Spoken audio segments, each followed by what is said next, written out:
Hello everyone and welcome back to my channel. Today I have a couple of videos that I want to share with you guys. I want to warn you before there is some I would say sensitive material. It's probably not best for children to watch this. Today I'm going to be addressing pedophilia in the Albinoid community. I had to change my wording because one of my videos got banned for, I got a strike for bullying, which is insane because I've never bullied anyone in my entire life, and I don't think any of my videos are could be labeled as bullying. But so I do have to change some of my verbiage. So I will be saying, I will be stealing my sister's term of the evil albinoid. So you may be hearing me use that term, and that's why. So this is it's disturbing. It is a disturbing topic. I totally admit that it's disturbing for me, but it's something, being a parent, that I have to think about all the time. My son doesn't really go to anyone's house, never any sleepovers, only with family. But there's this is prominent in the albinoid community, and so we're going to look at a couple of short videos. I tried to am I doing this right? I think I just did this wrong. Yeah. So what I tried to do was make the screen bigger for the video. So hopefully it will work out. We shall see.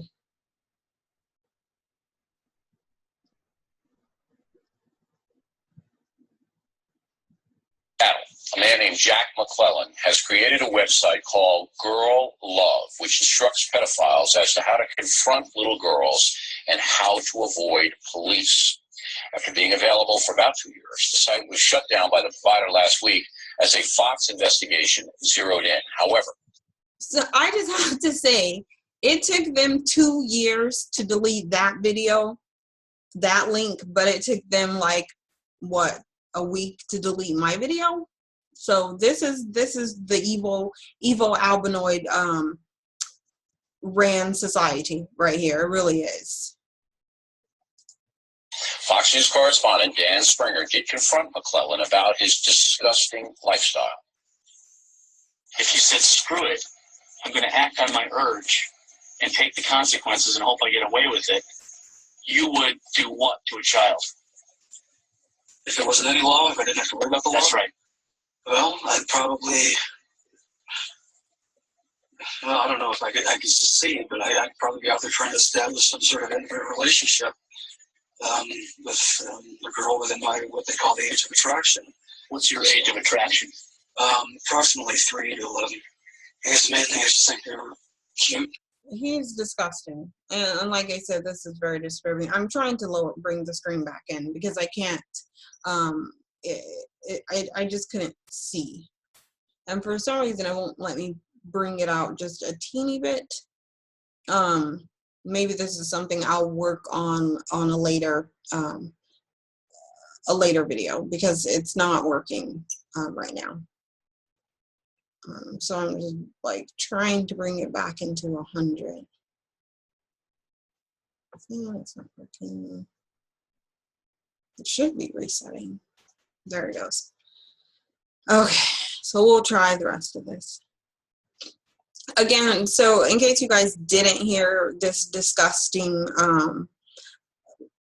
evil albinoid white supremacist devil, he in all his perverted depravity just said that he would, for lack of better words, engage in relationships with 3-year-olds to 11-year-olds. This is the mindset that we're working with, and these are the people that you cross path with on a daily basis, people you sit next to on the train, people you, exchange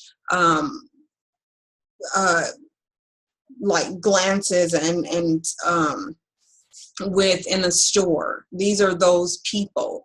And the sick, disgusting thing is, this is something that's so engraved in their community that it's not prosecuted as it should be. They just told you that it took them 2 years to take down a website. 2 years.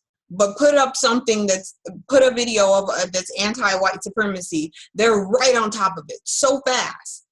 But pedophilia, they're just, okay, we'll just go ahead and leave that for 2 years, because that's our government too, all of them. If you really look into, and no one really wants to look into this because it's so hard. It's such a emotional, personal, painful thing to even acknowledge, but it's out there and it's prevalent, and our children are facing these people every day, where they're trying to groom our children to be okay with their demonic, disgusting minds. So I'm gonna play the video, and this time I'm not gonna talk, I promise. A lot cuter than women. I admit there's kind of erotic arousal there, but I'd never tried anything like that, because just the laws are just way too. I mean, maybe it was just like a misdemeanor or something, but I mean, you can touch a child's crotch, it's like minimum 5 years in the state. I know this sounds kind of crazy, but there's kind of a code of ethics that these ethical pedophiles have developed, and what it is that the contact has to be completely consensual, no coercion, and like that. I mean, if you're going to do it, I really think a lot of this pedophile hysteria is kind of overblown. I think there are a lot of people like me. They're just they have the attraction that they're not going to do anything physical because of the laws. We just love being around children. It's almost like a high, a legal high, and it just makes us happy.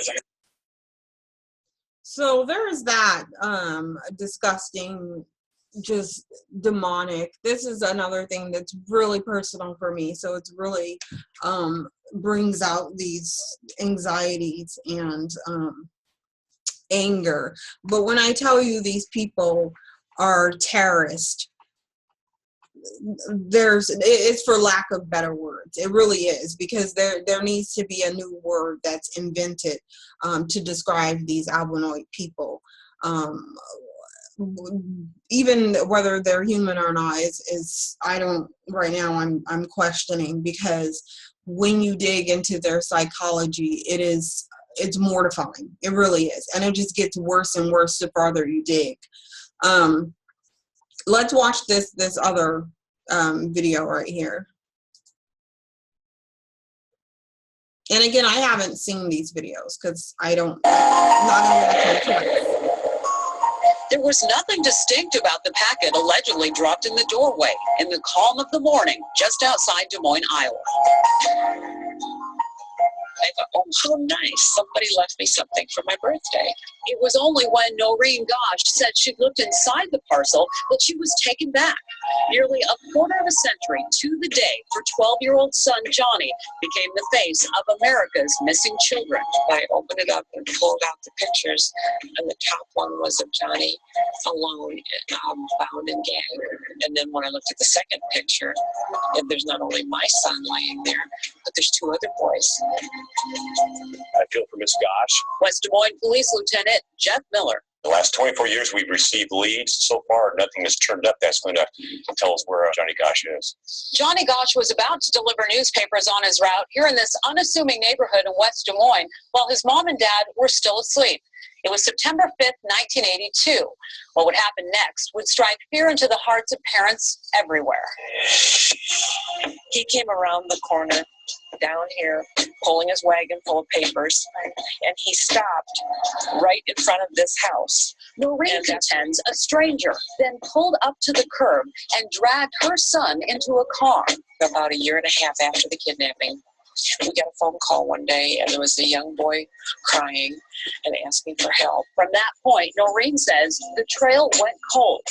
Johnny's face appeared on milk cartons, sometimes alongside Eugene Martin, a 13-year-old paper boy who vanished in Des Moines in 1984. At that time, there was a pattern of newspaper boys. Former NYPD Detective Jim Rothstein has been investigating the case for 10 years. He believes Johnny was held captive by a ring of pedophiles. This is a typical operation where they have picked up and singled out a particular victim that they're going to take.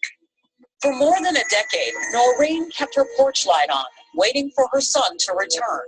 In 1997, at 27 years old, she says he came back for a short visit, accompanied by a silent, shadowy figure. What did he say to you? He said, this is what they did. They took kids from different parts of the country. They used us for prostitution.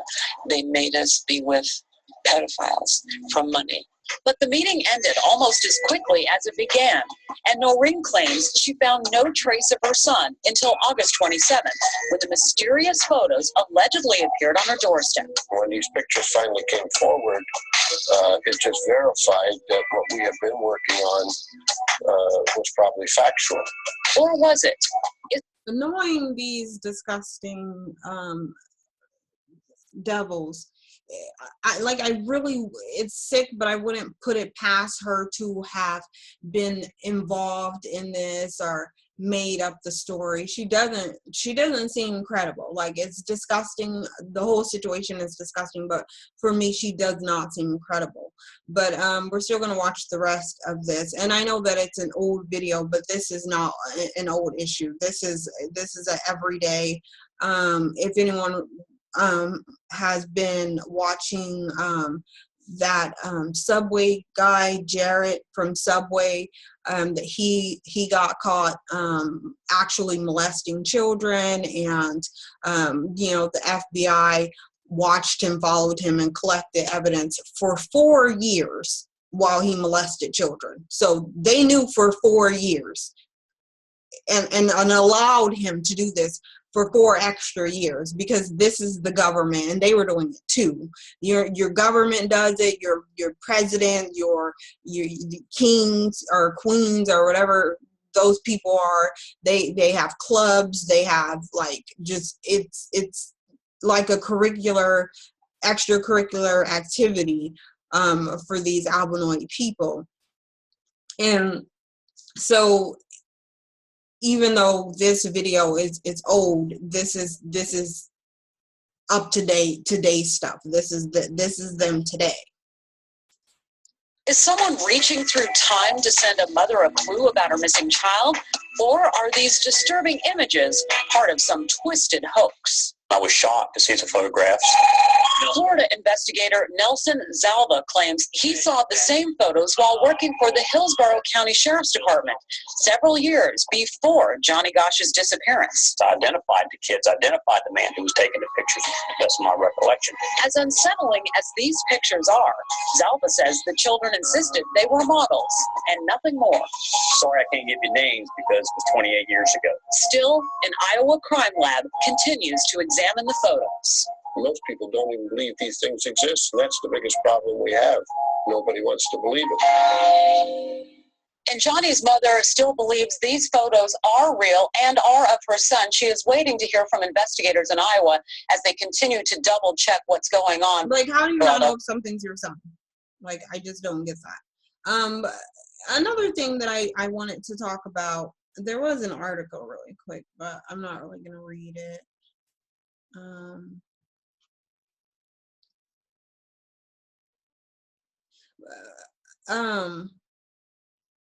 I'll read a little bit. Western European society oftentimes glamorize women who are extremely thin, i.e. supermodels, standing 5'11", weighing 98 pounds. Oftentimes these women have the shape of a 12-year-old prepubescent boy. Notice the obvious correlation. All things come full circle. this is why the Roman Catholic Church and Christianity is ripe with pedophilia and homosexuality, as they come hand in hand. This is a white man's religion, and degenerate habitual behavior that comes out of his DNA marking. I couldn't have said it any better.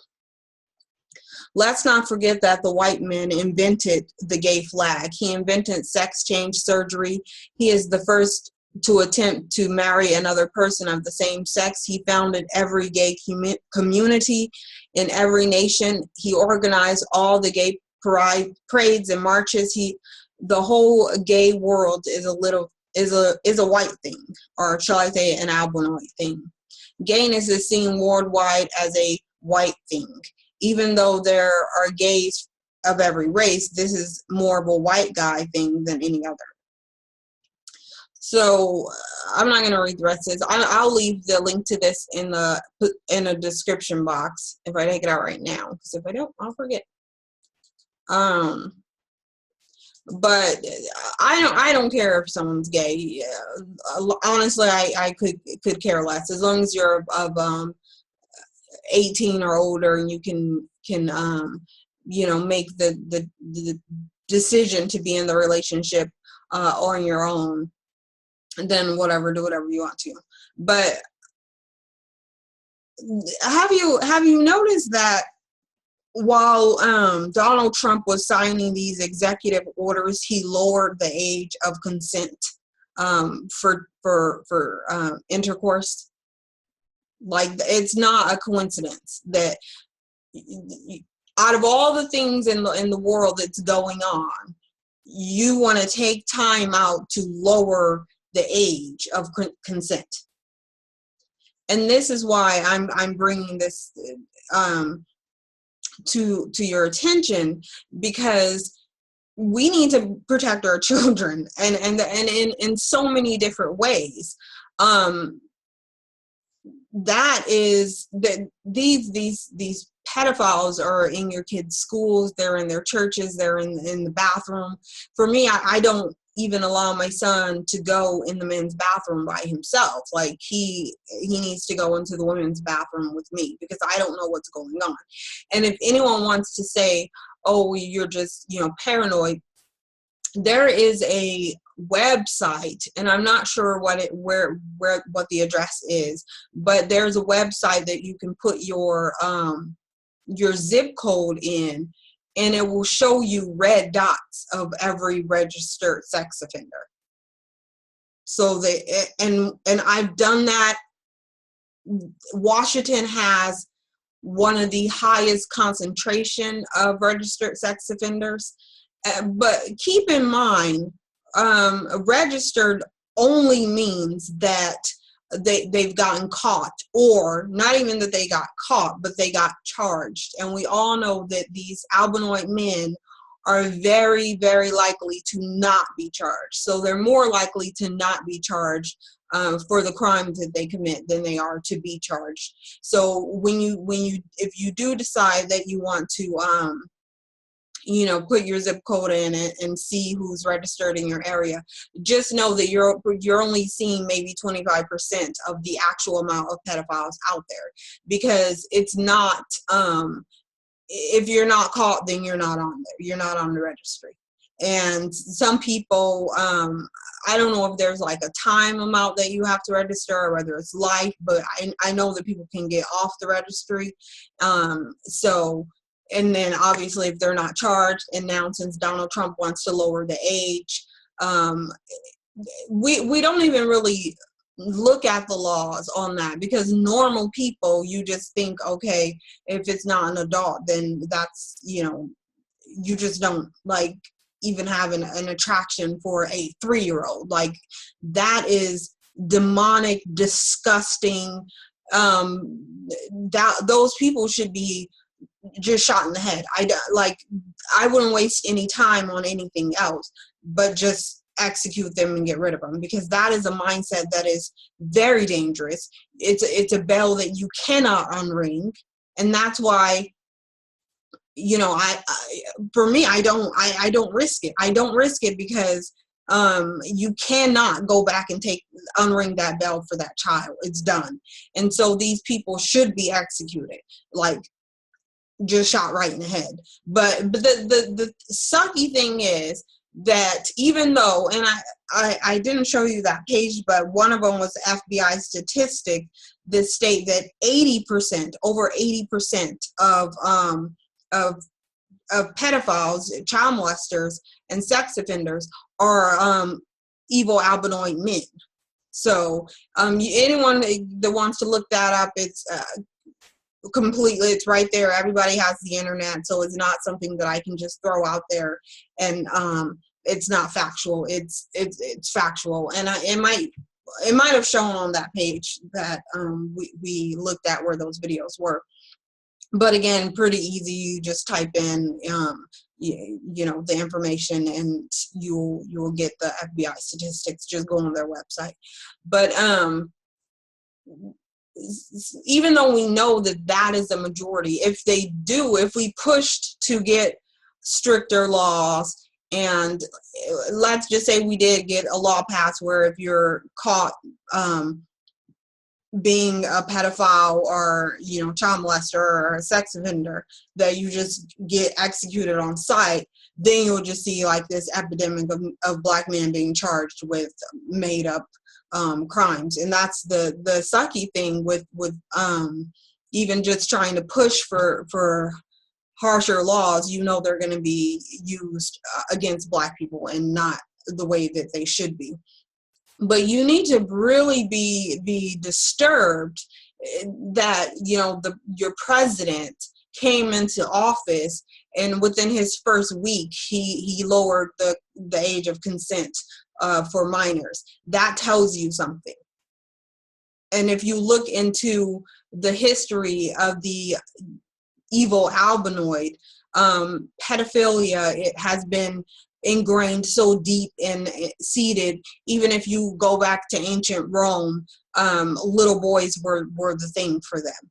And that's why you have, you know, these Catholic churches, and you have these Boy Scouts and all of these, you know, organizations being caught up with pedophilia. And the interesting thing is, like, I never even thought about that, how the models are very thin, but they are shaped like 12-year-old boys. And that's you know, your altar boys and your Boy Scouts, they're all the same. And the reason why there aren't stricter laws on you know, this form of child abuse is because it is the evil albinoid male. Okay, this is, for me, this is how, when there's a new law that needs to pass, right? Let's say this whole the gay marriage law. Huge hoopla over it, churches saying no, everybody, you know, there's just all this stuff about it. Someone asked me what I thought, like, oh, you know, is it going to get passed or not? And this is how I determine whether a bill is going to pass. Is it going to benefit the evil albinoid male? That's your own, all you need to ask yourself. If the answer is yes to that, then yes, it's going to pass. I don't care if it looks like it's not going to, if it seems like the worst law on the books. If it is evil albinoid men, it is going to pass because they run the world. So when we think about these laws and think, okay, well, wouldn't we want to just do whatever we can to protect the children? No, that's not the case. So what we can do is, obviously, especially your black men, they're the most vulnerable. They really are the most vulnerable because there's not a lot of, you know, there really isn't in the schools and stuff. There's not a lot of parent involvement. There could be more. And I'm very involved with my son's school. I mean, like, just really, probably they're just like, please have her leave us alone. But any situation, any inkling of a situation, I'm talking to them and I'm aware of it. If they have, you know, your kid is supposed to be in a classroom, your kid should never be in a classroom alone with the teacher, whether it's a male teacher or a female, because we all know the evil albinoid females are also known to be molesters. So you definitely don't want to trust them just because of who they are in a lot of cases. And I wish, I'm gonna find that video, because I don't know if you guys have seen that video with, I think it was on 2020, it was, and it's the episode of that Jared dude from Subway, sick, disgusting, evil individual. This person should be beat in the head. Usually I'm saying quick death, right? This, I would literally beat him in the head with a hammer. Just keep beating him, because he is disgusting and sick. And I'm going to try to find that video, and I'll either do a video on it. I'm not going to play the whole video, but you guys can watch it if you like. But he talks about wanting to watch his girlfriend interact with a 10-year-old boy. And so you have to realize that, you know, the evil albinoid women are disgusting pedophiles too, and they like to put the child in the middle, and kind of, it's really, really sick. And I like, just talking about it makes me feel so gross and just dirty. And but the fact is, it's there, and it's prevalent, and it's in the community, and it's affecting our Black children. And so it's something that we super, super, super have to be aware of. This whole Big Brother thing, you know how you go to the Boys and Girls Club, or even, you know, the Big Brother, Big Sister organization, you have to be, no. Like, I honestly, no, I wouldn't trust it unless I'm watching them all the time. But we want to have, you know, a positive male role model or something. If you're a single woman and you want to have that that role model, you have to watch these people. You have to know who your children are with at all times, and you have to, unfortunately, let your children know of safeguards that they need to do, and that if a situation like that was to come up, that it is not their fault, and that they can tell you, and that you're going to believe them, because that's how these disgusting albinoid terrorists, because this is definitely a form of terrorism, they can groom your kids and have your children too afraid to speak up and too afraid to tell you, because you're going to think it's their fault, and it's going to break up their family, or,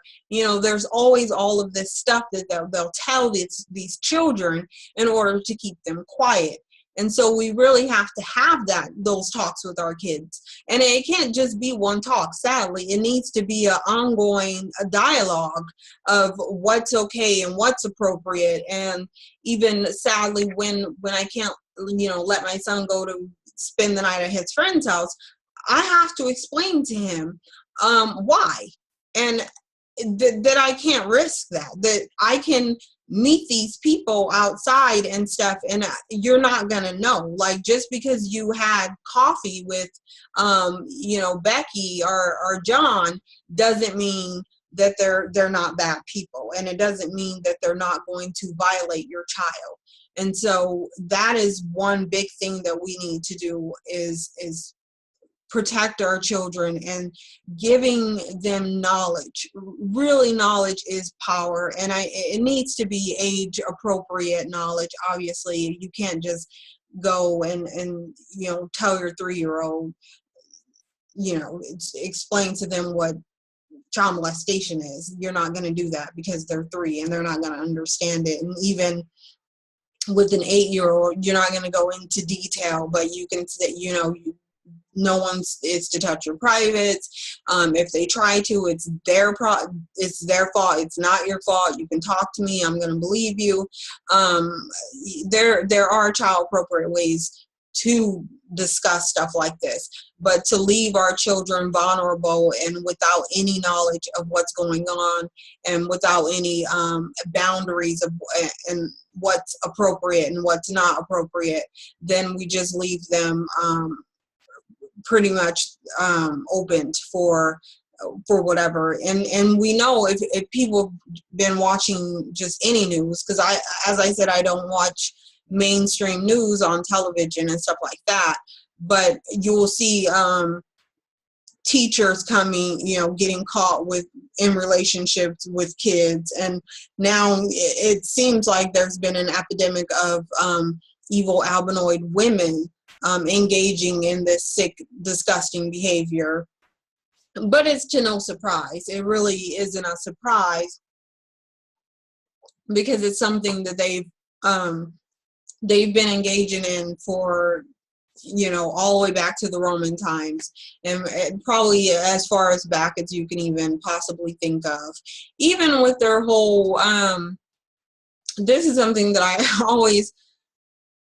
I get in this conversation with my son about the whole Adam and Eve, and how it's not possible for Adam and Eve to have made the entire race of people, because then we'd all be products of incest. So and that's another problem in the albinoid community.